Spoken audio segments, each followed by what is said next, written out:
فاسألوا أهل الذكر إن كنتم لا تعلمون.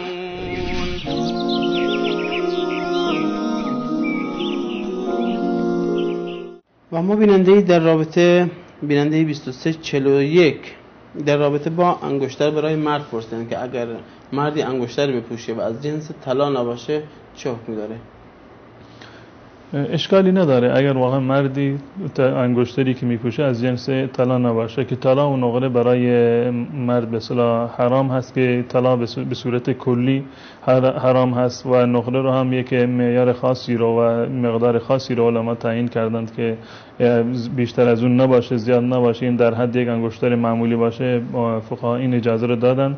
اما طلا به هیچ عنوان پوشیدنش برای مرد جایز نیست، ولو اینکه بسیار کم باشه، ولو اینکه انگشتری باشه که آب طلا به اون داده باشن. و یک نکته که در اینجا وجود داره این است که برخی فکر میکنند که انگشتر به دست کردن یکی از سنت های رسول الله صلی الله علیه و سلم است، چون این نیست. انگشتر دست کردن این سنت رسول الله صلی الله علیه و سلم و همچنین سنت صحابه و اهل بیت رسول الله صلی الله علیه و سلم نبوده. منتها رسول خدا صلی الله علیه و هم تا مدت زیادی انگشتری به دستشون نبود، تا زمانی که به اصطلاح نامه‌نگاری رو شروع کردند و پیام فرستادند به پادشاهان. مردم گفتند که معمولا پادشاهان دنیا نامه‌ای که بدون مهر باشه اون قبول نمی‌کنند و این انگشتری در اون زمان حتی امروزه هم می‌بینیم که در بسیاری از موارد انگشتری به عنوان مهر یا امضای فرد هست.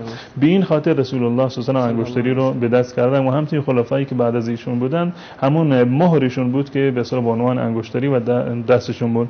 یک سنت مستقل و جداگانه نیست که انسان بتونه به اصطلاح همیشه به این انگیزه که سنت است انگشتری به دست بگیرن. اگر مردی بدون از این که به اصطلاح به غیر از انگشتر طلا و چیز دیگری فلز دیگری استفاده بکنه اشکال شرعی نداره، منتها این هم سنت نیست.